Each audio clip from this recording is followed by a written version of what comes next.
मटारचा season चालू आहे ना, तोपर्यंत मुलांना ही रेसिपी करून खाऊ घाला. अगदी लहानांपासून मोठ्यांपर्यंत सगळेजण आवडीने खातील. हाय हॅलो नमस्ते, स्वाती सांडवर या यूट्यूब चॅनलवर तुम्हा सगळ्यांचं अगदी मनापासून स्वागत करते. तर इथे मी अर्धी वाटी फ्रेश मटार घेतलेला आहे, 2 उकडलेले बटाटे घेतलेले आहेत आणि या ठिकाणी मी ब्रेड घेतलेला आहे. तुम्ही कोणताही ब्रेड वापरू शकता. इथे मी व्हाईट ब्रेड घेतलेला आहे, तुम्ही ब्राऊन ब्रेडसुद्धा वापरू शकता. तर एका साईडला छोटं पातेलं मी गरम करून घेतलेलं आहे, त्यामध्ये आपल्याला 1 ग्लास पाणी घालायचं आहे.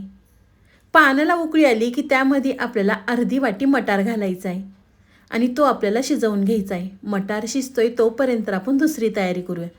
इथे मी मिक्सरचं भांडं घेतलेलं आहे. मिक्सरच्या भांड्यामध्ये आपल्याला 2 ते 3 हिरव्या मिरच्या, या ठिकाणी मी कमी तिखटाच्या मिरच्या वापरलेल्या आहेत.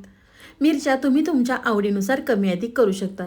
5 ते 6 लसूण पाकळ्या, अर्धा इंच आलं मिक्सरला आपल्याला वाटून घ्यायचं आहे. वाटल्यानंतर त्याच मिक्सरच्या भांड्यामध्ये आपल्याला चटणी तयार करायची आहे. इथे मी 1 वाटी कोथिंबीर, 1 वाटी आपल्याला पुदिना घ्यायचा आहे. पुदिना आणि कोथिंबीर सेम घ्यायचा आहे आपल्याला. त्यामध्ये आपल्याला 2 मिरच्या घालायच्या आहेत.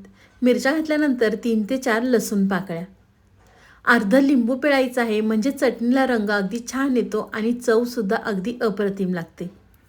चवीनुसार आपल्याला त्यामध्ये साखर घालायची आहे, चवीनुसार मीठ घालायचं. थोडंसं पाणी घालून आपल्याला मिक्सरला ही सरसरीत चटणी वाटून घ्यायची आहे. आपण पुदिन्याची चटणी करतो ना, त्या पद्धतीने आपल्याला इथे चटणी करून घ्यायची आहे. अर्धी वाटी पाणी घालायचं. थोडंसं सरसरीत करण्यासाठी पाणी तुम्हाला कमी जास्त लागू शकतं. इथे मी अर्धी वाटी पाणी घालून या पद्धतीने चटणी तयार करून घेतली आहे. परत मी थोडंसं वाटताना पाणी घातलं होतं. चटणी तयार झालेली आहे, तर एका वाटीमध्ये काढून घेते. तर इथे मी 2 उकडलेले बटाटे आपल्याला सोलून घ्यायचे आहेत. तोपर्यंत तुम्ही माझा व्हिडिओ इथपर्यंत पाहिलाच आहे. व्हिडिओ थोडा तरी आवडला असेल ना, तर व्हिडिओला 1 लाईक नक्कीच करा. साईडचं बेल आयकॉनसुद्धा प्रेस करा, म्हणजे तुम्हाला माझे नवीन व्हिडिओ पाहायला मिळतील. इथे मी दोन्हीसुद्धा बटाटे सोलून घेते. तुम्ही मुलांच्या टिफिनसाठी, मुलांना नाश्त्यासाठी अगदी झटपट बनवू शकता. दोन्हीसुद्धा बटाटे सोलल्यानंतर आपल्याला हाताने मॅश करून घ्यायचे आहेत. खूप जास्त बारीक मॅश करायचे नाही आहे. इथे मी हातानेच बटाटा हा फोडून घेतलेला आहे. दोन्हीसुद्धा बटाटे या ठिकाणी मी मॅश करून घेतलेले आहे. बटाटे मॅश केल्यानंतर आपण मटार शिजवून घेतला होता, तो आपल्याला बटाट्यावरती घालायचा आहे. वाटलेला मिरचीचा ठेचा, अर्धा चमचा यामध्ये आपल्याला हळद घालायची आहे. चवीनुसार मीठ घालायचं आणि छान हे आपल्याला एकजीव करून घ्यायचं आहे. तुम्हाला मिरचीचा ठेचा तेलामध्ये थोडासा परतून घ्यायचा असेल ना, तरी काही हरकत नाही, तुम्ही घेऊ शकता. पण या ठिकाणी मी कमी तिखटाच्या मिरच्या वापरलेल्या आहेत, त्यामुळे या ठिकाणी मी तसाच ठेचा वापरलेला आहे. तुम्ही मुलांना एकदा ही रेसिपी करून खाऊ घातली ना, तुमच्याकडे मटारचं सीझन चालू आहे ना, तोपर्यंत मुलं रोजच करून मागतील. एवढी मस्त चवीची ही रेसिपी होते. तुम्ही मुलांच्या टिफिनमध्ये किंवा नाश्त्यासाठी किंवा छोट्या मोठ्या भुकेसाठी अगदी झटपट करू शकता. तुम्ही या ठिकाणी पाहू शकता, मी चमच्याने छान हे व्यवस्थित मिक्स करून घेतलेलं आहे. इथे मी मटार वापरलेला आहे. तुम्ही या ठिकाणी गाजर किंवा कोबी, तुम्हाला कोणती भाजी आवडेल ना, ती भाजी तुम्ही यामध्ये वापरू शकता. व्यवस्थित मिक्स केलं की त्यामध्ये आपल्याला वाटी भरून कोथिंबीर घालायची आणि परत आपल्याला छान एकजीव करून घ्यायचा आहे. तर मस्त आपला चटपटीत बटाट्याचा मसाला तयार झालेला आहे. तर इथे मी ब्रेड घेतलेले आहे. आपल्याला 2 ब्रेड घ्यायचे आहेत. इथे ब्रेड घेतल्यानंतर आपण जी पुदिन्याची चटणी तयार केली होती, ती आपल्याला सगळीकडे ब्रेडला व्यवस्थित लावून घ्यायची आहे. चटणी आपण पातळ केलेली आहे, त्यामुळे व्यवस्थित मिक्स करायच्या आधी त्यानंतर आपल्याला ब्रेडला लावून घ्यायची आहे. तर इथे मी दोन्हीसुद्धा ब्रेडला आधी चटणी लावून घेते. दोन्हीसुद्धा ब्रेडला चटणी लावल्यानंतर तयार केलेलं बटाट्याचं सारण आपल्याला एका ब्रेडला लावून घ्यायचं आहे. तुमच्या लक्षात आलंच असेल की आज आपण नेमकी कोणती रेसिपी बनवतोय. आज आपण बटाटा आणि मटारपासून छान असं सँडविच बनवत आहोत. नेहमीच तुम्ही वेगळ्या वेगळ्या प्रकारचे सँडविच बनवले असतील, पण एकदा या पद्धतीने बनवून पहा. अगदी लहानांपासून मोठ्यांपर्यंत सगळेजण अगदी आवडीने खातील. एका ब्रेडच्या स्लाईसला बटाट्याचं सारण लावल्यानंतर दुसरं आपल्याला ब्रेडचं स्लाईस त्यावरती ठेवायचं आहे.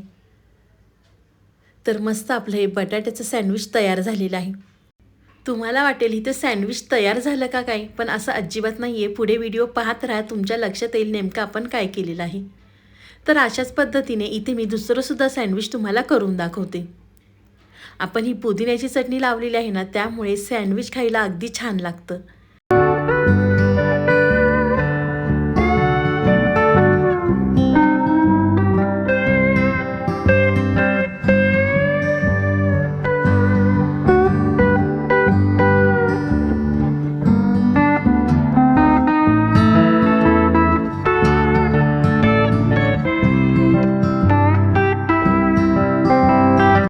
दुसरंसुद्धा सँडविच या ठिकाणी मी करून घेतलेलं आहे. एका साईडला पॅन गरम करून घेतलेला आहे, त्यावरती आपल्याला तेल घालायचं आहे. तुम्ही तेल, बटर किंवा तूपसुद्धा वापरू शकता. तेल घातलं की आपल्याला पॅनला व्यवस्थित सगळीकडे पसरून घ्यायचं आहे आणि तयार केलेले सँडविच आपल्याला पॅनवरती ठेवायचे आहेत. तुम्ही कधी तेलावर सँडविच भाजून पाहिलं आहे का? अर्थात नसेल पाहिले ना तर एकदा नक्कीच भाजून पहा. तेलावर सँडविच भाजलं ना की अगदी छान खरपूस भाजलं जातं. आपण बटर किंवा तूप वापरलं ना की त्याचा लगेच धूर होतो आणि छान असं खरपूस लवकर भाजलं जात नाही. पण तेलावर भाजलं की अगदी छान व्यवस्थित भाजलं जातं. पॅनवर सँडविच ठेवल्यानंतर बारीक गॅसवर आपल्याला एक साईड भाजून घ्यायची आहे. इथे मी एक साईड भाजल्यानंतर दुसऱ्या साईडने सुद्धा छान खरपूस भाजून घेतलेलं आहे. तुम्ही पाहू शकता छान क्रिस्पी आपलं हे सँडविच तयार झालेलं आहे. दिसायला सुद्धा किती छान दिसतंय. तर अशाच पद्धतीने दोन्हीसुद्धा सँडविच भाजल्यानंतर एका साईडला काढून घेते. तर इथे मी दुसरंसुद्धा सँडविच करून घेतलेलं आहे. छान हे सुद्धा सँडविच मी खरपूस दोन्ही साईडनी मस्त असं भाजून घेते. तर दुसरंसुद्धा सँडविच मी भाजून घेतलेलं आहे. तर एका साईडला काढल्यानंतर मी तुम्हाला कट करून दाखवते. छान क्रिस्पी आपले बटाटा मटार सँडविच तयार झालेलं आहे.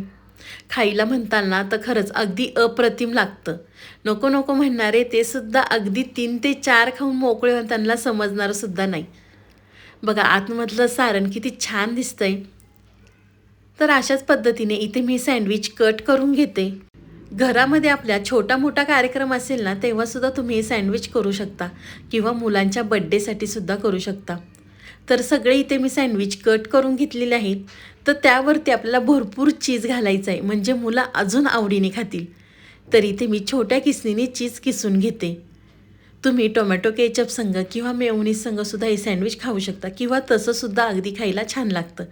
तुम्हाला ही माझी आजची रेसिपी कशी वाटली ती मला नक्की कमेंट करून कळवा. व्हिडिओ आवडला तर व्हिडिओला लाईक कमेंट सबस्क्राईब करायला विसरू नका. तुम्हाला माझा व्हिडिओ खूपच मनापासून आवडला असेल ना तर व्हिडिओला जास्तीत जास्त शेअर करा. तर चला पुन्हा भेटूया. बाय.